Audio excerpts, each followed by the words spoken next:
Good afternoon, everyone, and welcome to the Fine Scale Show for August 22nd, 2017. So tonight it'll be Ralph, myself, with Johnny, of course. And we're going to cover a topic that Ralph showed or wrote a fairly detailed document of in the eMag a couple editions ago. And it's one of the best approaches. I had seen it a while ago, but his detail, the meticulous documentation he provided on it, was pretty exceptional. And I've tried this a few times with not as good success as what he's getting.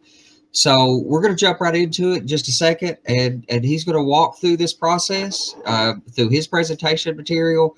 And I've got some sides produced and some wall sections that we've worked with the Imagine That laser art wall section and a piece of plastic wall to experiment with first. And we're going to do wall sides and bring this structure that I've built, the what I've been working on that's a flat. These will be the last details required to complete that structure before we move on to something else. So this is going to be a pretty interesting show. I think it's really critical. Signage is one of the most critical things. Signage and you know, I say in modeling that humans are messy, dirty creatures, and we dirty everything up. And signage is one of those things that's critical to get right for a structure or a scene to be believable, in my opinion. And if you go look at competitions, NMRA and other competitive building competitions, signage is often a segmented category of that competitive judging. So it's seen as that critical of a thing. So we'll jump right into that in just a second.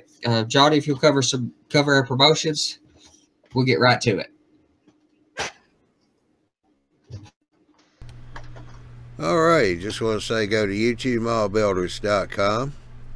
There you can check schedules for the Tuesday and the Wednesday show. Those shows are at 8 o'clock Central, 9 o'clock Eastern time.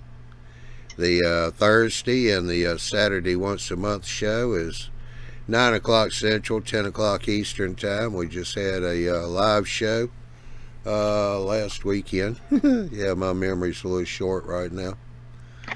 But also, while you're there, click on the eMag and be sure and sign up so you get a notification when the eMag comes out. JD and his team do a fine job with that. Alright, so we'll just turn this one right back over to Andy. And there you go, Andy. It's all yours now. All right, so Ralph's got some presentation material that he had showed, so we'll walk through some of that. Ralph, can you give us an idea of the process of what we're talking about here?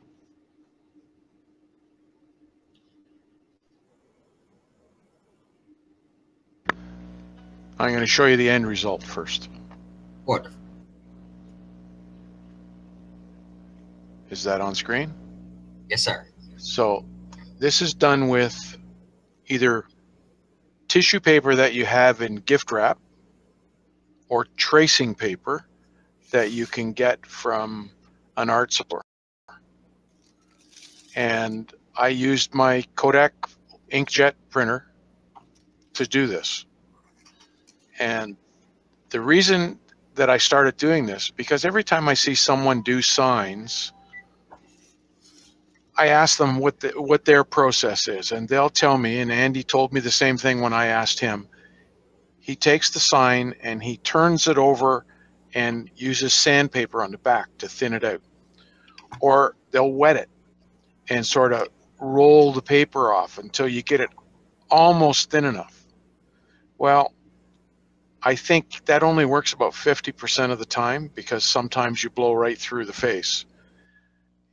Plus, some guys don't even bother doing that. They just stick it on the building. Well, if I stick it on the building, just the way the paper is, that thickness of paper equates to almost 2.5, 3 inches thick in scale HO. So my idea was to try and get it as thin as possible to make it look like it's actually painted on the wall. So that this, hence the tissue paper or the tracing paper. Now, in this picture that I show you here, the Geezer's Grog and the Dutchman Ale are done on tissue paper, and the Pepsi sign, both of them, are tracing paper. And you can see the one that's not stuck down, how translucent it is. You can see the window opening behind it. So we'll get right to it. Just let me go to the top here. Okay. So there's the signs I used. And you can get these off the internet, any kind of signs you want, even some of the signs that come with kits. So my tools are the color inkjet. I use a Kodak inkjet printer. You can use color laser, but Andy will show you what happens with a laser jet. You can't fade it enough when you print it. So I need hobby knives and blades, nice sharp blades, straight edge for cutting, 3M mending tape. And the 3M mending tape I'm talking about is the one that has the plaid, what do you call it? The plaid face on the tape, and it almost looks like it's frosted. So a tape measure or rule, regular printer paper, and white glue or matte media, and also either one of them mixed 50-50 with water or wet water. The idea here is to, and I use dull coat as well, the idea is to make it as thin as possible so that you can force it into the grooves of the brick. Okay, so what I do is I go and I find where I want to put my sign, and I determine where it's going to be, and I've shown it here with these X's. And you take a measure and you figure out how much space it's going to be. So what I do is I take my graphic that I'm using and I go into my Word document, Microsoft Word, and you have to resize the pictures to get it to that dimension. In that case, let's say it's 3 1/4. So I go into my Word and I bring up the ruler on the top and on the side, and I center justify up in the top here. You center justify the graphic so it's right in the center of the page. And then you can, with your, what do you call it, the flashing cursor, you can actually hit your return key to get the top of that graphic to one of the inch marks on the side of the drawing or the side of the paper. And you can take these corners and shrink it down to the size you need, or make it bigger to the size you need. In this case, it was 3 1/4. So that's what I did, 3 1/4, or 2 1/2, whatever you use. Once you've got that done, you can now do a quick print. And I print in black and white first off. But I also go to the printer options or properties. In the general tab, I click it so that it's on draft, not normal printing and not best printing. I want draft, because draft is going to use half the amount of ink. If it's too bright, it's not going to look like an old sign. And you can do it portrait or landscape, whatever you want. And then I go and change it in the advanced part of that tab to black and white.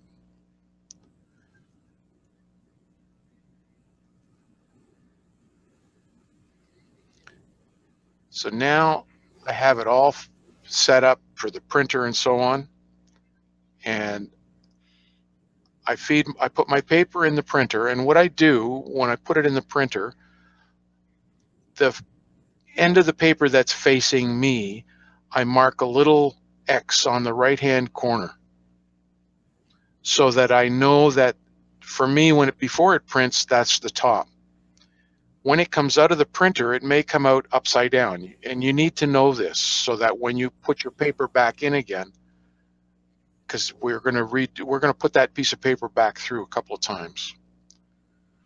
So you print it out and you end up with this sort of thing.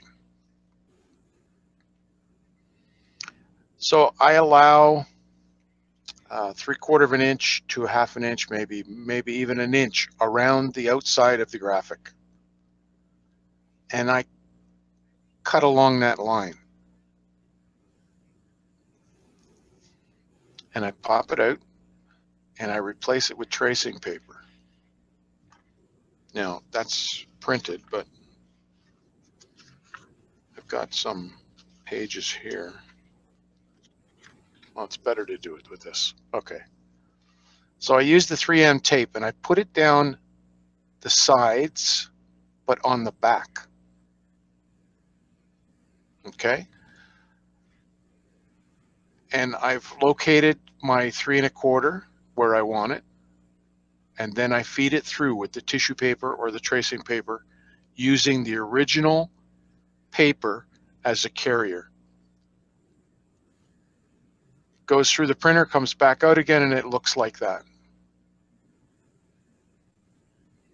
So now you have a sign that's on your tracing paper. So on the original black and white you printed, if there's any white in your graphic, like the Pepsi sign, oh, actually all 3 of the ones that I did had white in it. If you use tracing paper, you're going to have to do something to enhance the white, because unless you have an Alps printer or a commercial grade printer, you cannot print white. So I cut out the graphic, and in this case, just as an example, I cut a triangle out of it. And you can see there, that's the triangle. And I use this as a mask or a template to put white on the wall. And you're going to have to experiment with how deep or how bright or how the intensity you want of the white in order for it to look faded but yet still show white in the graphic. In this case here, I didn't do enough white. It should have been a little bit more white paint, but it did work anyway. So that's the tracing paper. That's the pad of paper that I get. You can use LePage glue, you can use any kind of white glue mixed with water. And then I use dull coat, and I buy it in the bottle, and I mix it 50-50 with thinner, and I spray it with an airbrush. So after you've got your printed graphic, you have to go over it with dull coat in order that you can work with the graphic wet. Because if you're not doing it, if you don't seal it and it gets wet, you'll be smearing the ink all over the place.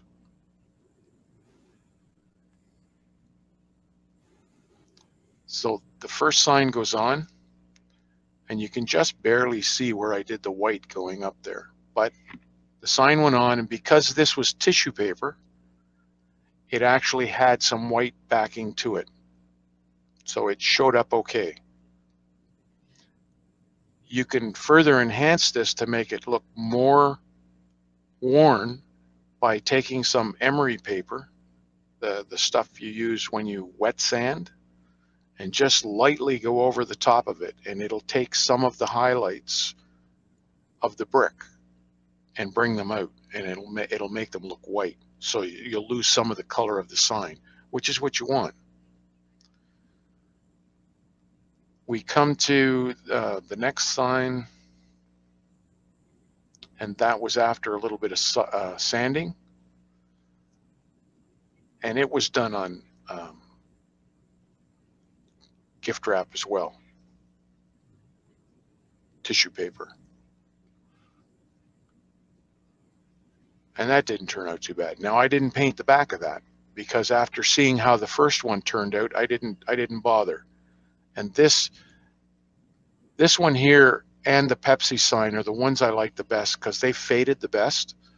And when I did this with the sandpaper, you can see one row of bricks stood proud of the other ones, which is, it's okay because that's just happens to be the way the wall was built. And you got to make sure all your corners are tucked down, and you really press with your fingers to get it to go into the grooves, the mortar joints. And then once the glue dries, it'll start to pull it down in a little bit more. And there's the Pepsi sign.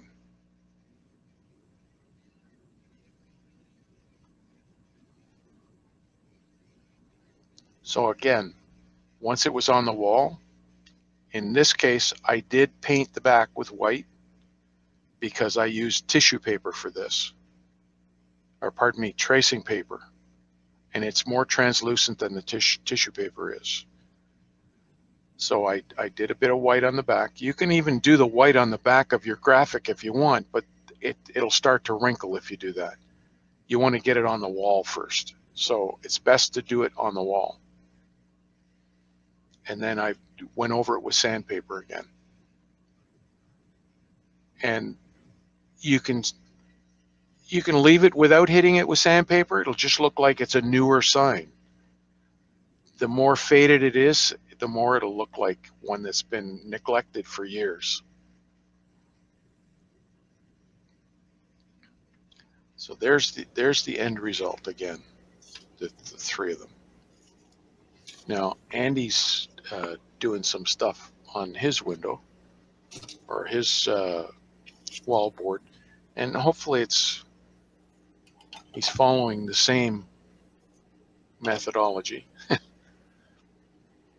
Tried to. Instructions and me are not incredibly perfect relationship, but I painted this section so that we could do that in a second. We have to give that. Yeah, we don't have to give it long. That acrylic paint will set up pretty quickly. But we can do some of these others in just a second, and we'll cut this wood. And then, of course, I used a laser printer for mine because that's what I have access to, and it's very hard to diminish the print quality down as much as you can with an inkjet. And I may very well, after this experiment, just go buy a cheap inkjet printer just for doing this purpose. Of course, as rare as I use it, I'm afraid I'll probably go through. Ink will probably dry up on me more than anything else. But I do have some, and I did set the quality down as much as my printer would allow me to set it down. So we'll cut some of these out. Also, I modeled out 1950, and these sides shouldn't be too terribly faded anyway. They were probably put on there just prior to or just post World War II. So they shouldn't have been on this building more than a few years. Of course, it don't really take that long out in the wild before sides and stuff start to diminish. So there's that one. And I've got multiple glues, Ralph, whatever you prefer. I've had pretty good luck with canopy glue anytime there was a chance the glue was going to be visible. It'll work. Canopy glue will work, but you still have to water it down. Yeah. I got some essentially wet water. Let's try one of these. This one diminished pretty well, so figure out where let's see. Really like this Coney Island side too. That was just neat. Oh, that one goes up there perfectly.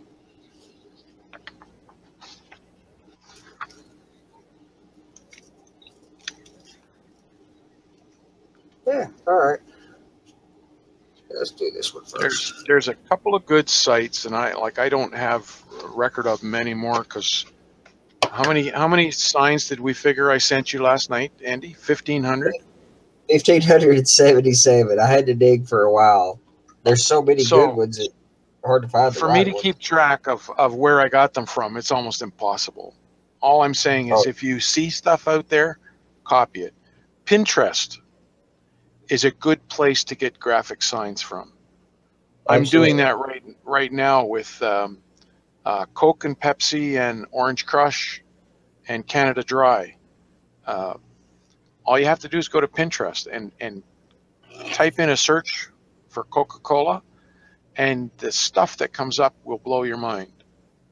Yeah, I got a couple billboards that I've got the frames for that I want to put, that I've been looking at, 19 late 40s era billboards, and it's unlimited the amount of stuff you'll find.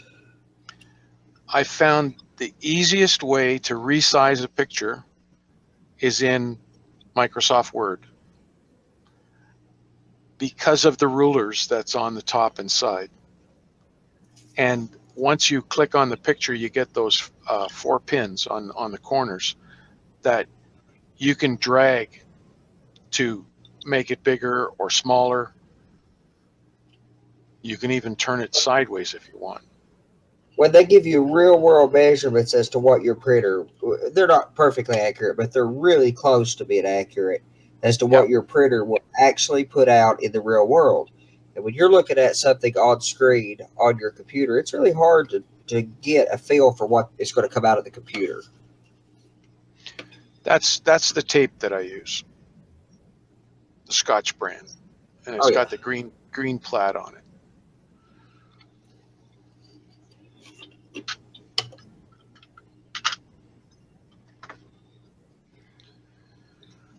So, all right, so I've got a few of these made up.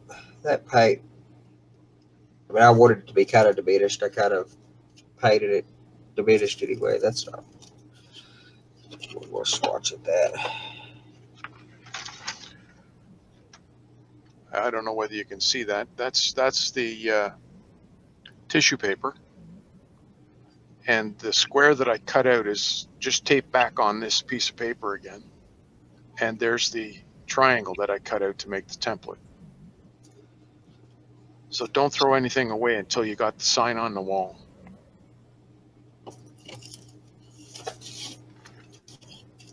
The layout for these. I mean, I go look at pictures of the buildings in the 40s, and every big spot they found on those things, they painted signs on them. Yep. They were all over a lot of these buildings. Well, this is what what caught my eye. I ended up going and I visited George Celios's layout, and he has a covered bridge on his layout that has a Coca-Cola sign that covers the whole side of it. And I thought, man, does that ever look great? I want to do that. So I've been searching everywhere to try and find a sign that was like that. I come close, it's just not the same. I don't know where he got it from. You know where he gets a lot of, you know how he does his and where he got a lot of his. He does his with that same technique you were talking about that's so difficult to get right. He used to, or he said, nowadays he uses computer a lot like all the rest of us, but he's been building that layout for a long time. And in an interview from way back years ago with him, Alan Keller interview or somebody interview, I seen, he was talking about those buildings, and he would buy books, $30, $40, $50 books, cut them up, and sand the paper down. Yeah. He'd buy hardback books and cut them up. So, because that's what it took to get the signs he wanted. Now, the other thing you can do with signs is you actually put a frame around it, and then you don't have to worry about its opacity, because then it becomes a billboard. And yeah, a lot of times there was a billboard with a frame hanging on the side of a building. Sure. And a lot of times they did like what we're trying to do here, where they painted them on.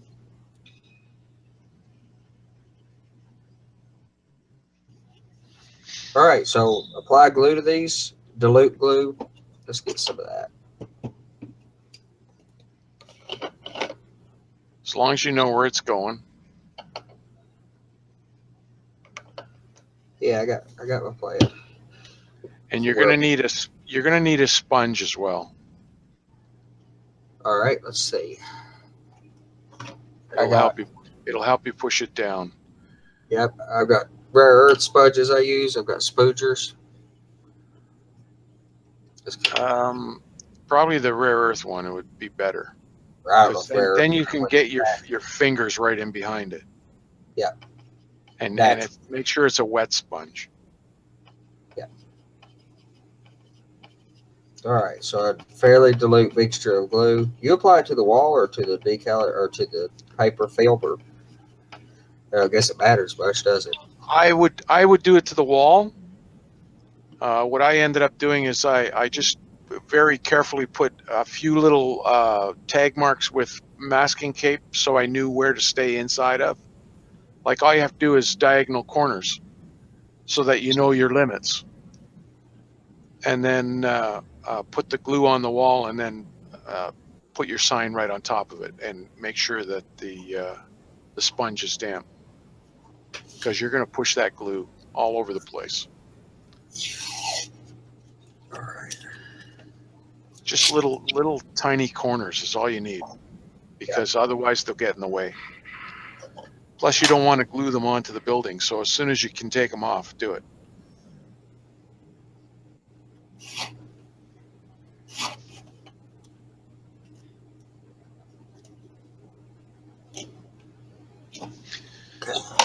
So this presentation that I have on the, or had on the screen, is in the eMag, and it's also on the Railroad Line Forum. It's called Weathering Signs, and it's in the clinic section. But anyway, it's also in the eMag.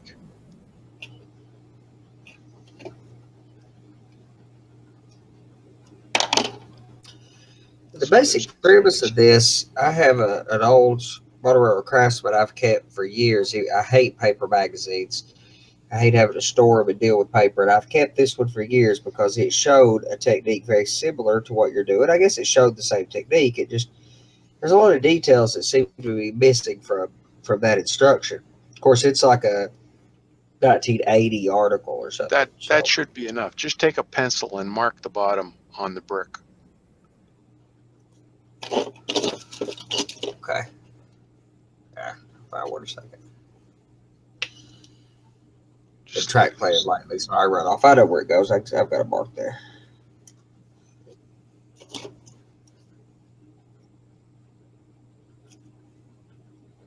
Yeah, it's right there anyway.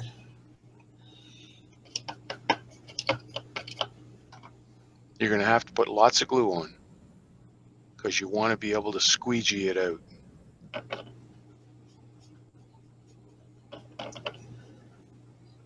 And if you're putting it on a wood structure, you have to make sure the wall is sealed so the glue doesn't soak in. Yeah. Yeah, this one's, I figured it'd be easier to start with a styrene structure to start with. Okay. I want to do the wood one. I just wanted to experiment before I go destroy my, imagine that laser art that I'm really happy with.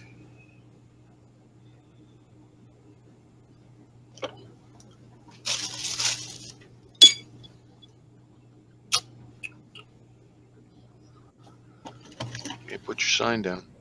All right, some pipettes here a second ago.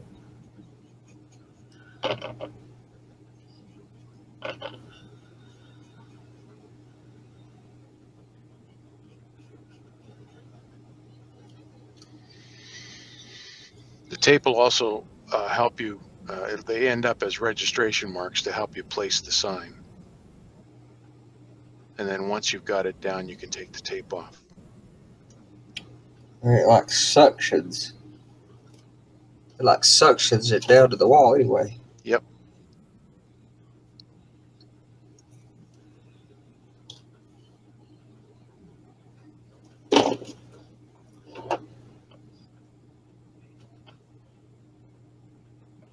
So you start from the center and you work your way to the outside with your sponge.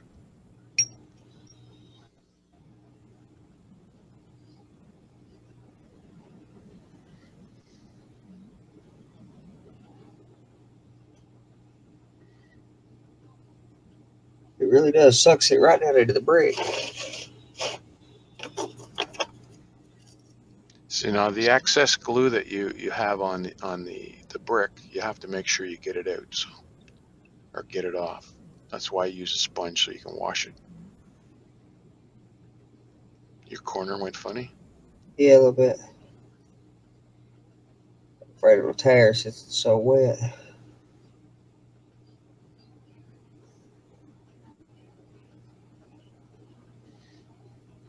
There we are. You didn't seal your sign with dull coat though, did you? Don't rub too hard then. Push.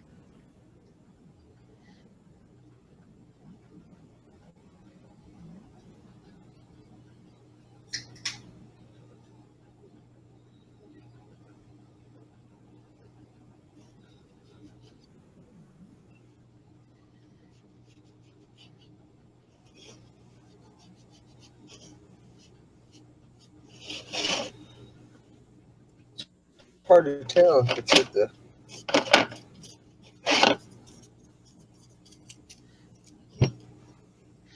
Well, it looks a hell of a lot better than when you just had it sitting there.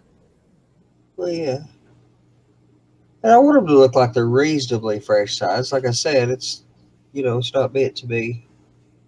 If it's 1970, you want these to look pretty rough.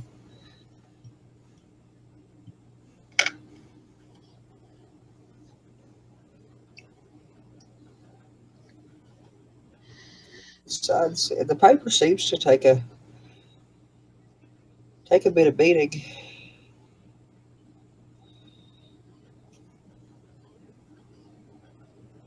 And you can sure see the brick through it.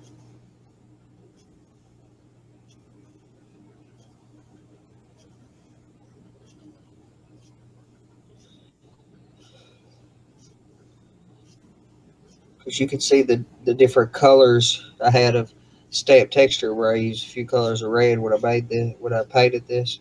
Yeah. You can see the variety of color come through. And this is tissue paper, not transfer paper. The more I kind of work it kind of diminishes even more. Probably because it's getting to the which this is laser printed, so it seems to be getting to the ink a little bit.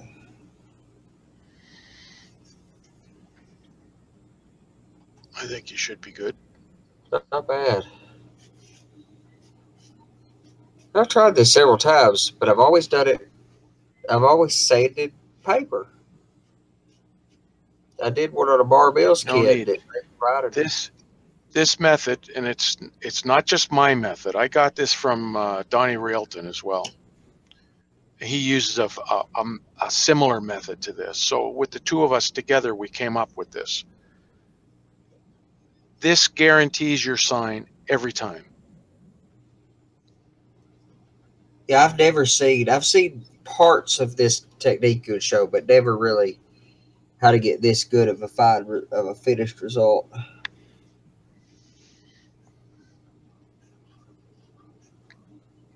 And it was pretty hard to argue with the results you had got. So, and it seemed like a technique. It was a technique I wanted to do anyway, and it seemed like a technique that was begging to be put into some video.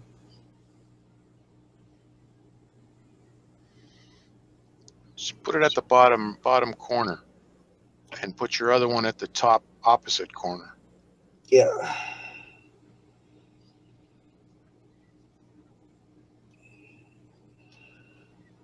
Tape don't want to stick that well anyhow. The wall's wet. Yeah, my fingers are.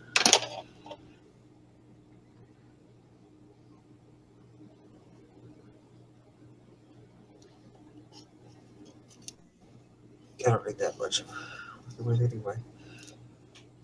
Yeah, that looks awesome.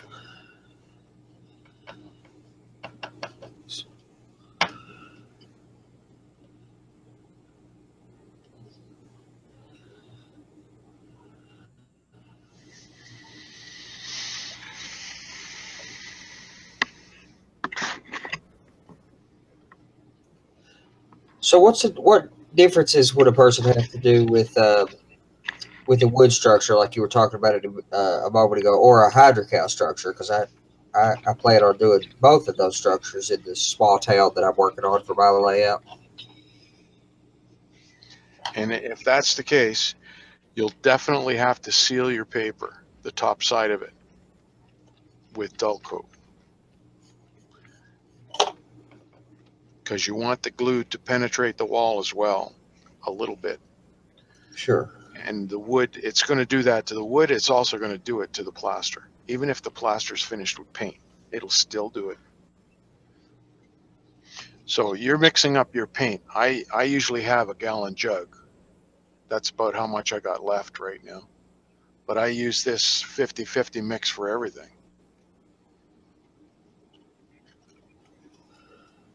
And you're just using just Elmer's PVA white glue.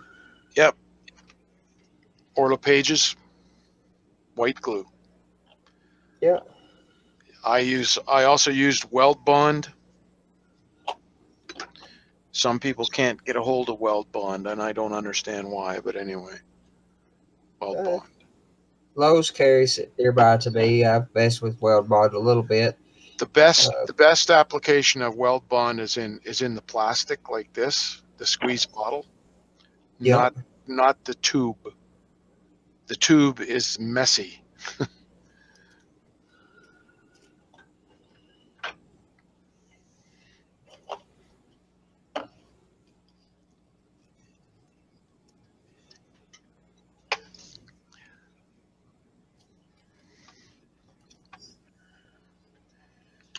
I'll show you another sign that was done, and this was done for the military guys at the store that I work at. This is a 7-Up poster.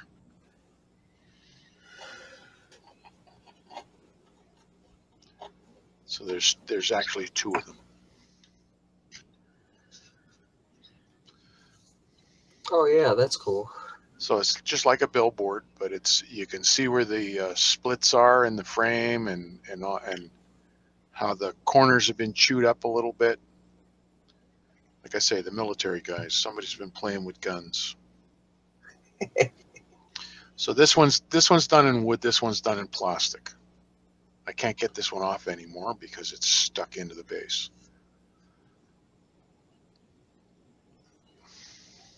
Oh, that's awesome. And I can't tell the difference in which is which. I still have to do the static grass and the tall weeds and so on.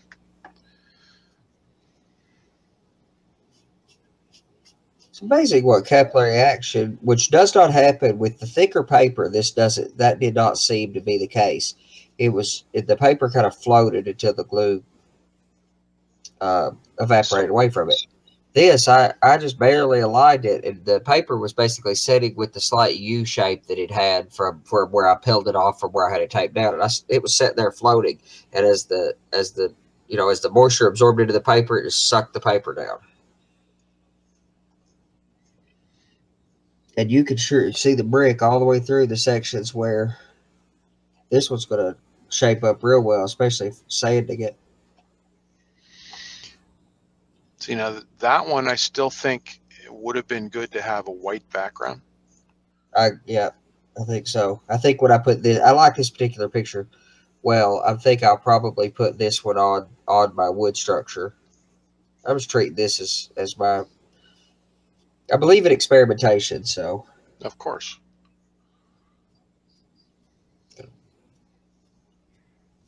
I could get some of the ink to pick up sometimes.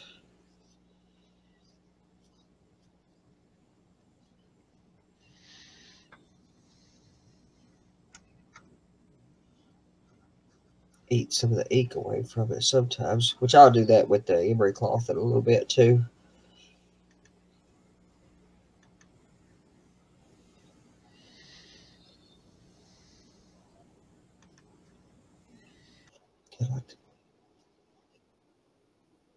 Yeah, there it goes.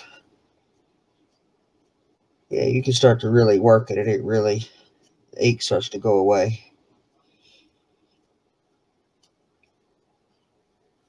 That probably is easier on inkjet because you can diminish the ink a lot easier, whereas on laser it's a lot more.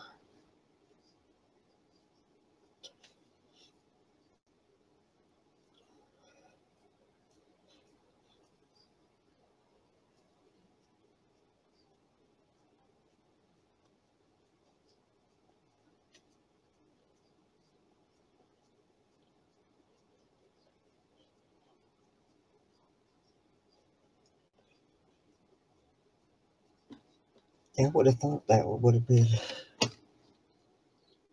wet better with the white background. I can't believe that shows that much through that paper. But how much texture, brick texture, actually comes through is just amazing. Yeah, that's a good idea.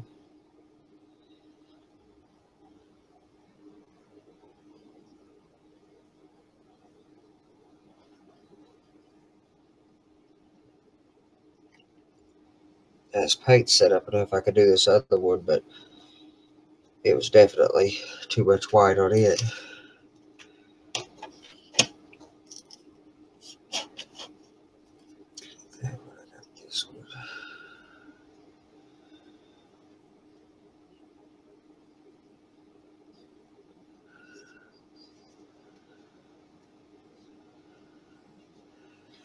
I want to do some of the smaller ones too. In the era that I model, there's a lot of those Uncle Sam pointing at you signs. So I need to do some of those. They got a lot of white in them though.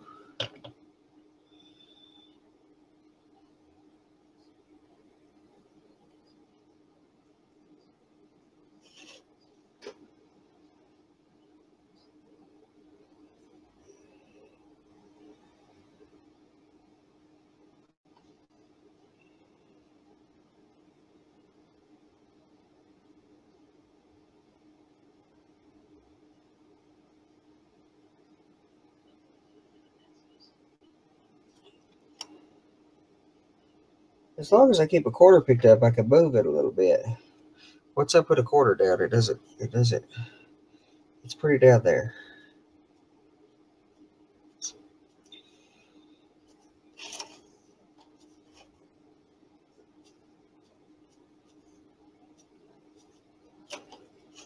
Yeah, painting them white they're really prominent. That's a lot stronger side. Maybe if I work a little while with some water, that'll break down some. But I'm surprised how forceful you got to get with them.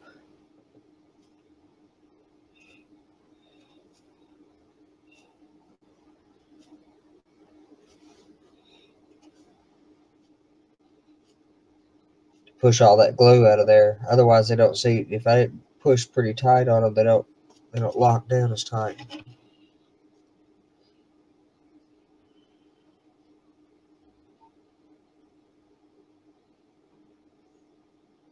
Huh. Yeah, that's an exceptional technique. That's a lot better than the ones I did to begin with the sanding paper. That's for the birds.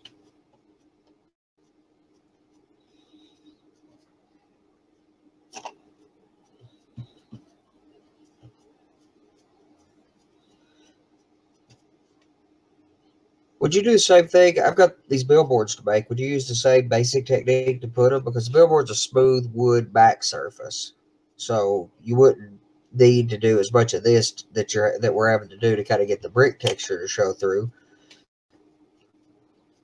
What would you just weather it to get the weathering effects? Would you just print it full strength on paper and then weather it?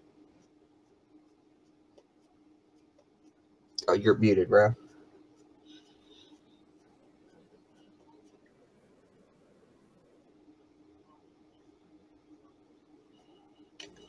You're right, it is. If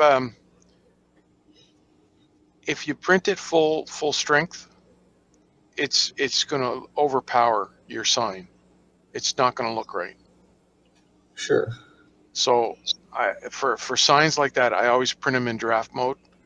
Unless you have a scene where the guys are actually putting the sign up on the billboard, you know how they put them up with those rollers and Oh, brooms and wallpaper glue.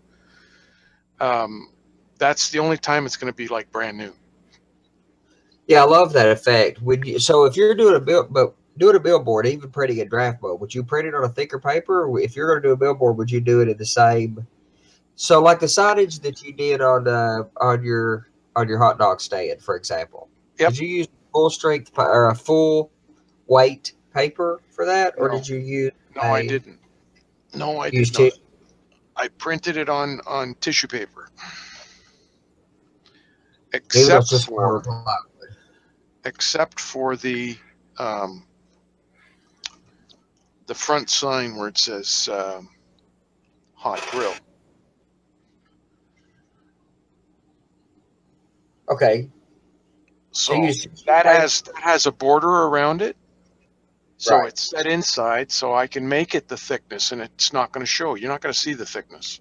So it's full thickness. Up here, I did it with tissue paper. Over.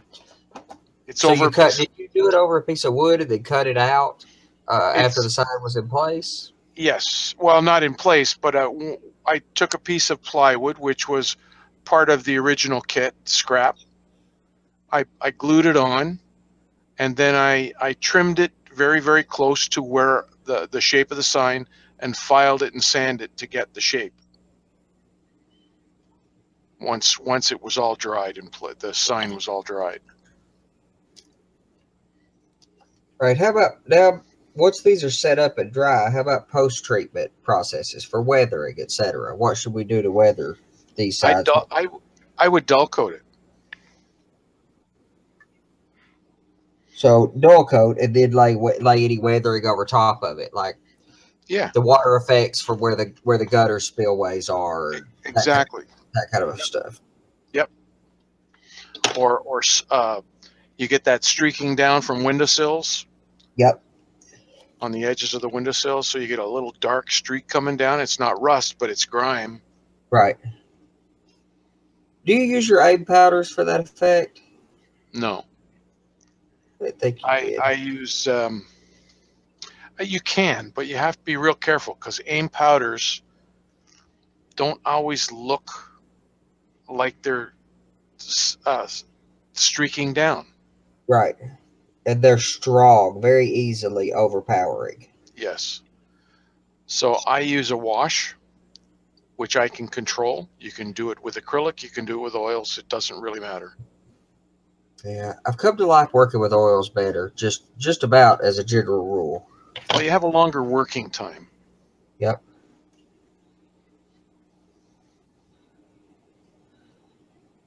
And most of my projects are are slow, and patience is kind of the key to most of my techniques. Everything I've found that takes me a while, I tend to like the results of better. So I've got the live chat up here, and I don't see any questions. Anybody have any questions for either Andy or myself regarding this technique, or is it pretty?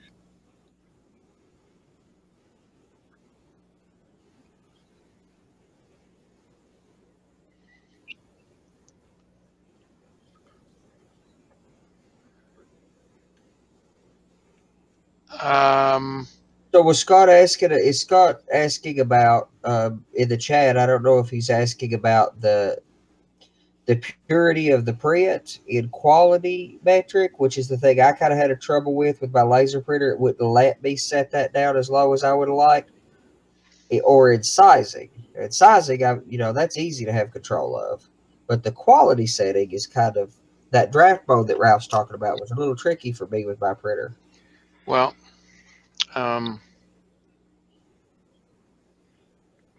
it could be, and it really doesn't matter. You print it, whatever the size of the JPEG is. If it's a JPEG, could be a TIFF, could be something else. Print it straight out, 100%, whatever it is, and then once you put it into Word, you can then reduce it in size before you print it again. Well, Ralph's got the right idea with Word, I think, because it has because you could use I mean, generally, I would use a graphics tool like Photoshop if you have it, although it's a fairly expensive piece of software, or the GIMP, which is a free graphics editor that's pretty competent, pretty capable, and free. Also available on Windows, Mac, and Linux. Uh, but those are fairly intense to use, and Word is just pretty doggone easy. You can drag the thing in there and turn on the borders under the view setting, or turn on the rulers under, I think, under the view setting, and go to town on it, and you get real world, imperial measurements, real Right. inches. Okay, Bill Davis is asking a question.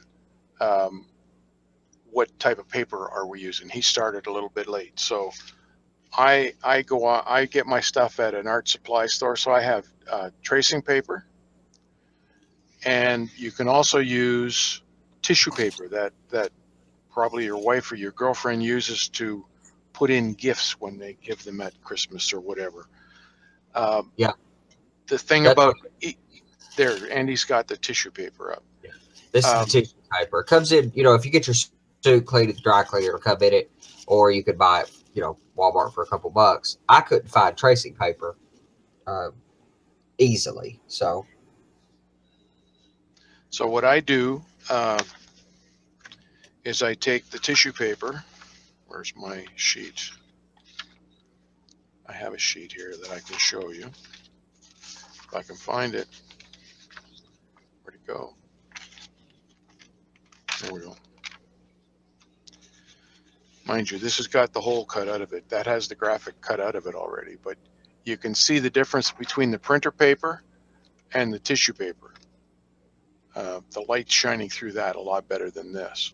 But what I do is I print it out first on printer paper. Come on, where are you? That'll do. I'll go with this one. I print it out first on printer paper. This is a different graphic, but you'll get the idea. I print it out on this first, and then I draw a line around the graphic, giving myself a 3/4 or a 3/4 of an inch to an inch space around it, so that when you print it again, it looks like that. So then I also, when I print it the first time in black and white, that's when I cut this opening from the black and white. I also save the part I cut out in case the graphic has white lettering or white background or whatever, because the tissue paper has a natural white color to it, and in 9 out of 10 times it's good enough to give you a faded white background, but you may have to enhance it by adding some paint to the wall. So what I do is I cut out the graphic so that it looks like that.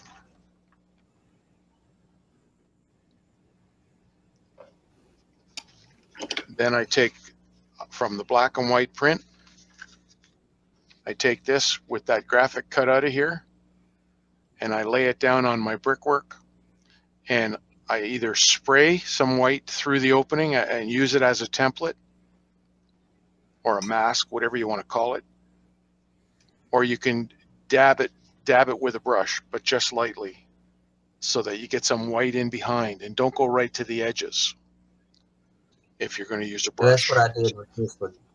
I did it with a brush as well, and I left some of it kind of weak. I didn't, I diluted my paint a little bit, and I did it kind of weak so it wouldn't look perfectly brand new, even though my sides should be. These probably look older than they should look, given the era that I've done. Of course, they need to dry, and we'll see what happens once they dry.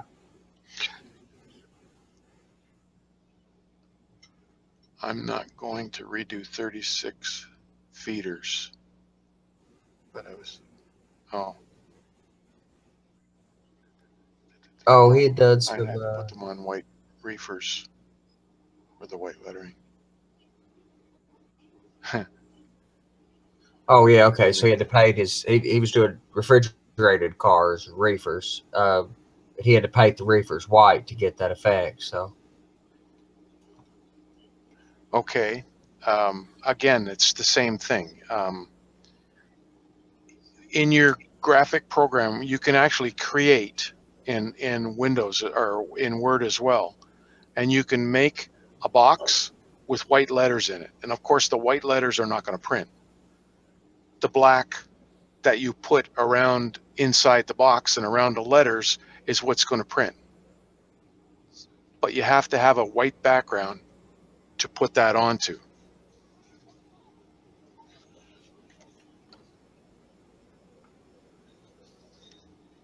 so this is you can use any PVA glue. I'm sure Ralph uses Well Bond, or which is probably Well Alvarez would done. work adequately too. I'm using Pages.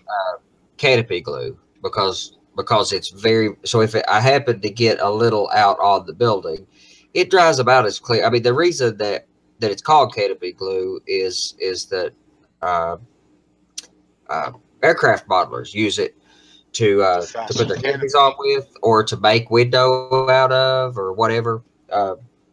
So it dries pretty doggone clear. Nothing's perfect, but So well, Ralph Greenwood, he's not actually dabbing a solution. He's actually taking off. He's put the glue onto the brick. He's placed the graphic on top of the glue, and he's now pushing it into the mortar lines of the brick with a sponge. That's why it looks like he's dabbing. yeah, and making sure all that glue comes out, because it just keeps pushing out of there. And it has a capillary action effect which sucks the side down into the brick. I'm amazed how well it does that. And I don't think you could possibly get that texture on these cameras we use. You can't see that it went right down into the brick lines. And as I worked it quite a bit, it fades. So that the laser toner that makes the laser cartridge starts to diminish as I work it, because it's just a powdered ink that goes on with a laser printer. And there's different benefits and positives and negatives to working with inkjet versus laser. I just happen to have laser printers, but as I tend to work them, that powder starts to break down if you keep them moist and work them. So Right. I think a And laser works pretty well. I use the inkjet because I have more control over the draft mode. So I never print it in full strength. It's always in draft mode. Yeah, mine had with my laser printer with the Xerox driver doesn't give me it gives me a draft to full, and you can pull the quality setting down from like 9600 DPI or whatever it is down to some lower DPI 3 or 600 DPI, but that's as far as you can pull it down. It still ultimately prints like this quality. That's the best one to show. It still prints at that quality. Whereas if you print it in true, that's printed at full quality, and that was printed at the lower quality. But that's all it lets me diminish the quality. I think what I could do, however, is in the GIMP or in Photoshop, lay an alpha layer over it to fade it a lot. That would be easy to do. When this is finally dry, because you used the laser jet, and you say that you were rubbing some of the powder off, it's definitely an idea to come back and touch it with dull coat. Oh, sure. Absolutely. Especially since I'm going to weather it too. I'm going to sand them after. I'm going to sand it after it sets up real good. This glue doesn't take too long to set up, but longer than this show's going to go for. And then I'm going to take an emery cloth and sand it. Well, that's what I did with my Pepsi sign, and you can see here what the Pepsi sign looked like. Hang on. And there is no noticeable thickness to it. I mean, it sucks down so tight to the brick that you just cannot rub and feel an edge. you'll notice on my screen, that's the finished product that I got with the Pepsi sign. And there's what it looked like on the tracing paper before I cut it out. Absolutely. Tomato Bob, that's a good name too, but Tomato Bob says, could this be done on a ready-built model or on a flat wall? And I mean, like Ralph's opinion, he's the expert at it. I'm pretty sure you could do it on a building without much question. It was easier to showcase, but you've got to be able to get the building to lay flat. You got to be able to lay it over flat, I think. And you can work on it. You can work on it upright. It's just as long as the building is fixed in place so that you can push on it. That's why if you get down flat, you get that pressure. You're able to put that pressure on it to force the glue out of the mortar joints and tuck the paper down. And I was putting a lot of pressure on it. I mean, I was really pressing these things. I mean, just laying the pressure to them. And I don't know that would have to be done. Especially if you could print it at a diminished quality, you wouldn't have to. But since I'm trying to eat away at the laser toner, I really have to put a lot of pressure on it to get it to. And I don't know that that's totally necessary, but boy, once I did really start putting the pressure on it, really pushing it, I wish you could rub them without them diminishing, but they fall apart. But you could really, if you put a lot of pressure on there, they lay down so flat you can't feel where the edge is. I mean, they're perfectly thin.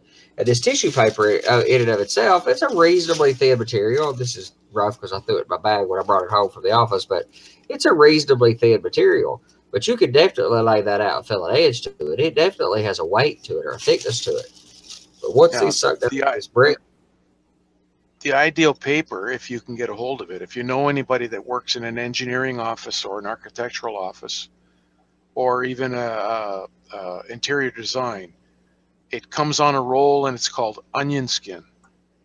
At least that's how I know it. And it is super thin and very translucent.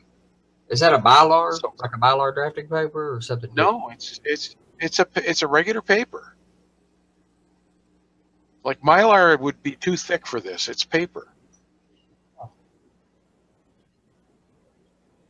Yeah.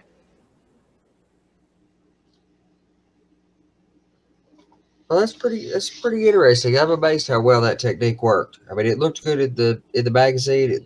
It was a good article that you wrote. Your presentation. I seen your results. They look pretty incredible. But I'm amazed at how well that actually come together. So now I've got to put my signs I want to do of this flat that we'd been working on for the Imagine That laser art structure, which mine's just a wall flat. It's got a little bit of thickness to it because it's going to have these slight little interiors stuck in there, but I needed to finish that up for this show, and I need sides. That's about the only thing I have left to do is just stick sides on it, glue doors to it. Of course, we've talked about doors, and I've yet to figure out how in the world you can make these to function or to be movable. So I got this wood wall. So, but before I went and tore up, messed this up with my signage, I definitely wanted to experiment some with some signs on the plastic structure. I have to seal that too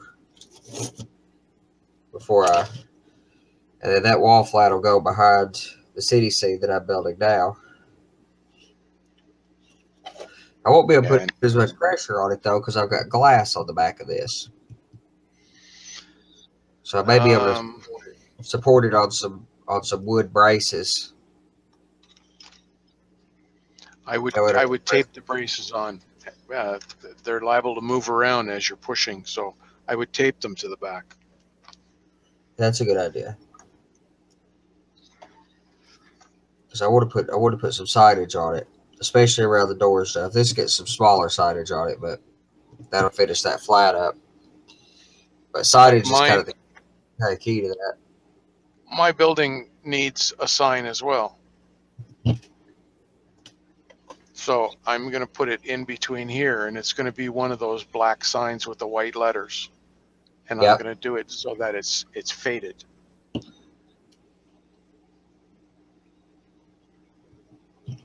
And I've seen that done a bunch of different ways. Gino had a pretty good technique of using dry transfer letters. I don't know, not dry transfers, just decals basically, just transfer letters and paint the backdrop, and then stick the letters down to it, paint it white or whatever. Then stick the letters down to it, and then he would paint over top of it the black color. Then after that set up, he'd go back and pull the letters off. You'd have white letter. But that's a lot harder to get that faded effect that I wanted to get. And I wanted a much more faded effect. And I need to put a sign much like what you're talking about too. I'm not sure where I want to put. I like the idea of going between the windows though.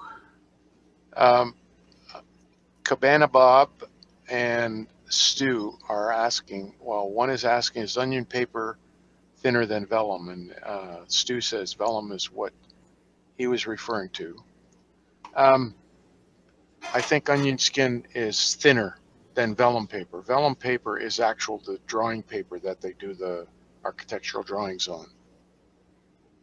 And that might work, but it still has a much thicker, it's much thicker than the tissue paper or the vellum, and you're going to end up seeing the edge if you use that.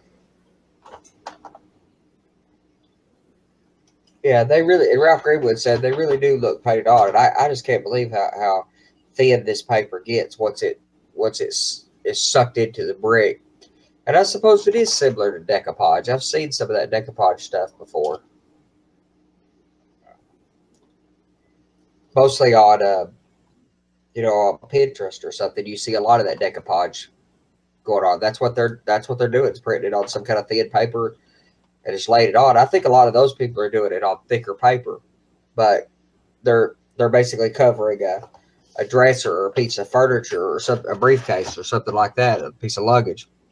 On our structures, it needs to go down into the brick detail. That's the part I'd always been missing with when I was sanding the paper down, trying to get the effect as good as George Celios got. I was sanding the paper down. I just wasn't getting the same effect. So I'll let these set up, and then I'll take some, and I'll sand them lightly. Put a little weathering on and post a picture on our Facebook page, G Plus community page. Probably be tomorrow or the next day. Well, they won't. They'll set up. Dry enough, I could say digital pictures will show a hell of a lot better than this camera does. Absolutely. Yeah, the camera just really doesn't do it justice. I just can't amazed. I'm amazed at how much that the brick texture comes through. So that's the process. That works. That'll let me finish my structure up, the wood structure we've got. Then before we go on, so the next show that that'll be coming up in a few weeks. We're going to start on some plastic stuff, or styrene rather. I can't really call it the plastic or Rubbermaid that I tend to call the plastic structures, but we're going to start on some styrene structures and start on some city structures. It's going to, it's pretty difficult if you're building any reasonable size small town to not use some of the great plastic structures available from DPM or Cornerstone or some of those. So we're gonna break into some plastic for a few shows, and then we're gonna come back and do a show with the structure that, like what Ralph built and I built from Imagine That Laser Art. Those structures are just incredible quality. I'll have my signage done since I've learned the technique to do that.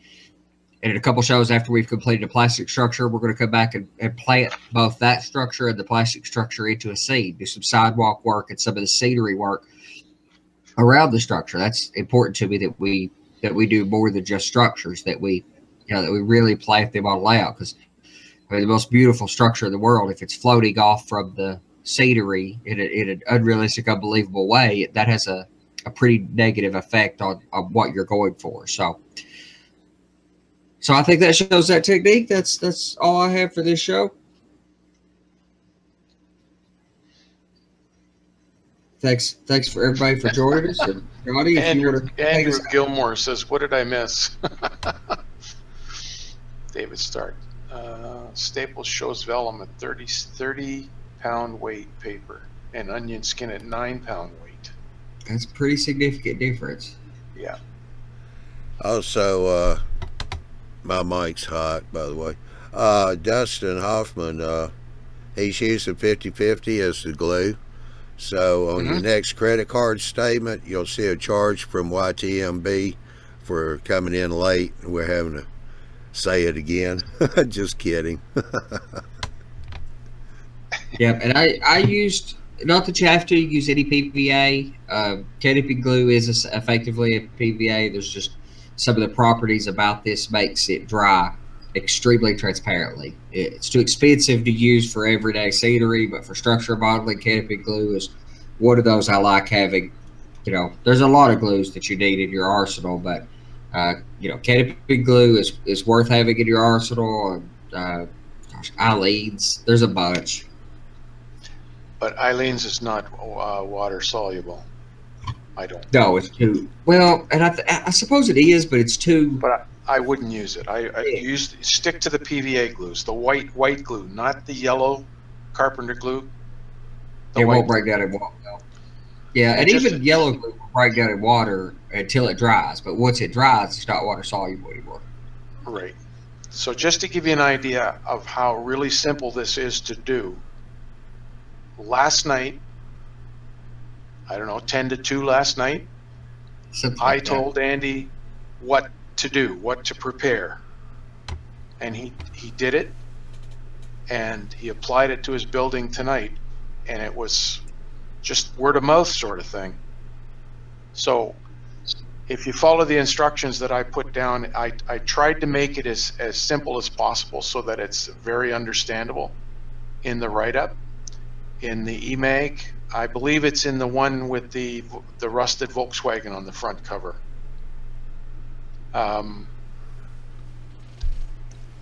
Give it a try. Even if you just have a spare piece of wall that you want to play around with, give it a try. I think you'll like it. But that's all I did is took a piece of essentially scrap wall, styrene wall that I had, just so I wouldn't mess up the wood structure I'd worked on. But this is there's 4 on here, and every one of them are as perfect as I could want them to be. It's that simple of a technique that and rarely do I do something the first time that I'm satisfied with the results. I just about always have to do something 2 or 3 times. See, that's what I was getting at. Andy doesn't take instruction lightly, but he did this with very minimal instruction, and he got it right. Also, Bill Davis, going to put you on the spot, Andy. He wants to know where the pictures are going to be, so I guess Andy will take some pictures of this, and he will post them on the G Plus community page and probably on his Facebook page or whatever other pages you have, so people can go find them. Well, I'll post pictures on our G Plus and on our Facebook page. So YouTube Model Builders G Plus page, community page, and YouTube Model Builders Facebook page. I'll post them in both places. Okay. David Knight, I have a question for you. You mentioned that Amazon has 17-pound 40 sheet for $10.50. What type of paper is that? Is that tracing paper?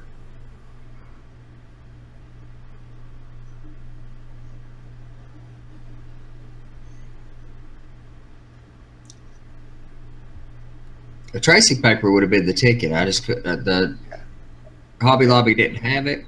I had the tissue paper because I've used tissue paper for a bunch of other things. I've made curtains with it. You can steal it. You can steal it from your wife if you had to. I tried. They usually save it like nobody's business, right? I tried that. She was not tracing/onion. That's not bad, but the 17-pound is what sort of bothers me. It's more like it's a lot thinner than that, but if it works.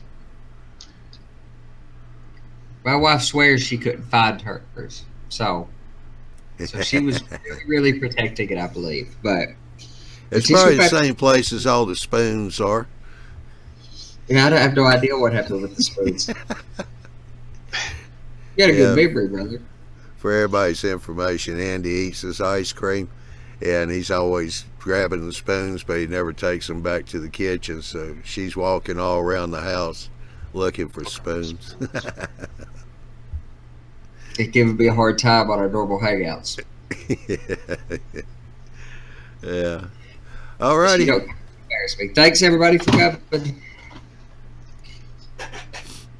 All right. Let's see. Yeah, well, direct everybody over to YouTube, mallbuilders.com.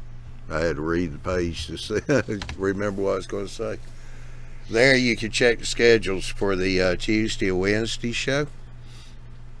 Those are aired at 8 o'clock Central Time, 9 o'clock Eastern Time. And also, for those that came in late tonight, didn't get to see the beginning of the show, we do record all our shows. Tuesday, Wednesday, Thursday, and the Saturday shows. They are in a playlist on the YouTube Mall Builders YouTube site. So if you came in late or missed the show because you had to work late or you work second or third shift, you can always go back and watch the shows. They are recorded and placed right there. Also the Thursday and the Saturday once a month show, those are at 9 o'clock Central Time, 10 o'clock Eastern Time. And we just had the Saturday show. And let's see, September the 6th will be the Arduino show. That's with Chris Hale. We've had the parts list posted on the YouTube G Plus page. Doesn't take a whole lot of parts, and he's going to build the speedometer. That's going to be a nice build. Plus, one of the other viewers has come up with something else he added to that, and Chris is going to have him on one of the shows so they can talk about that too, what he added to the speedometer.